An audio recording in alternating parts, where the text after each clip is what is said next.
এটাই হচ্ছে ছেলেদের জীবন, আর এটাই হচ্ছে সবথেকে বড় স্যাক্রিফাইস।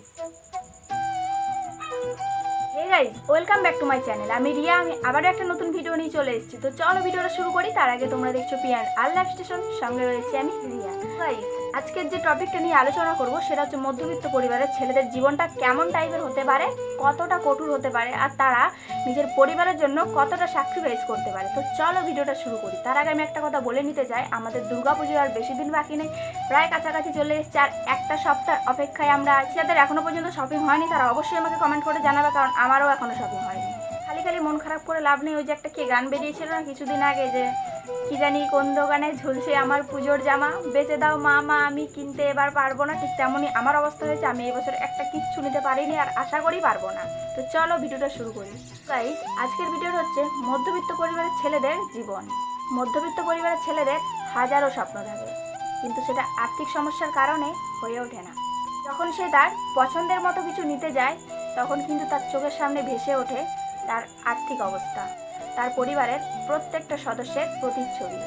তখন কিন্তু সেই ছেলেটা ভাবে যে না, থাক, আমি যদি এখন এই পয়সাটা বা এই টাকাটা সেভিংস করে রেখে দিই, পরবর্তীকালে আমার ফ্যামিলির কেউ নিজের পছন্দ মতো জিনিসটা কিনতে পারবে। আর এটাই হচ্ছে মধ্যবিত্ত পরিবারের ছেলেদের জীবন। কিছু ছেলে আছে যারা অজস্র পরিশ্রম করে, এমনকি দিন শেষে তারা নেশাও করে। আর আমরা অনেকে অনেক রকম মন্তব্য করতে থাকি তাকে নিয়ে, কিন্তু আমরা কি কখনো তার মনের পরিবেশ সম্পর্কে কিছু জানতে চেয়েছি? অতএব কারোর ওপরের ব্যবহার দেখে তাকে জাস্টিফাই করাটা একদম উচিত না। সব ছেলেরা আনন্দ ফুর্তি মজা করার জন্য নেশা করে না। কিছু কিছু ছেলে তাদের কষ্ট দুঃখ যন্ত্রণা কিছুক্ষণের জন্য ভুলে থাকার জন্যেও কিন্তু নেশা করে।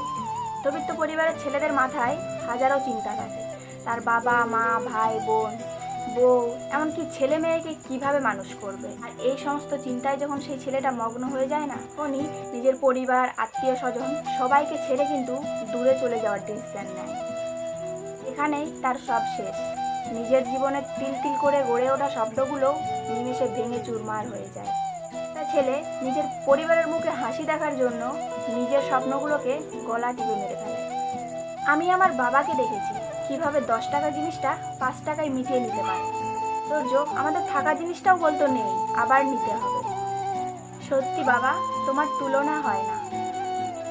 আমি পৃথিবীর প্রত্যেকটা বাবা ভাই দাদা সবাইকে স্যালুট জানাই, যে আমাদের ভালো রাখার জন্য, পরিবারকে খুশি করার জন্য নিজের স্বপ্নগুলো কিভাবে গলা টিপে মেরে ফেলে।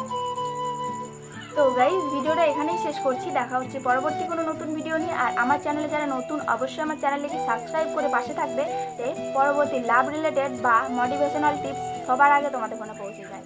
বাই।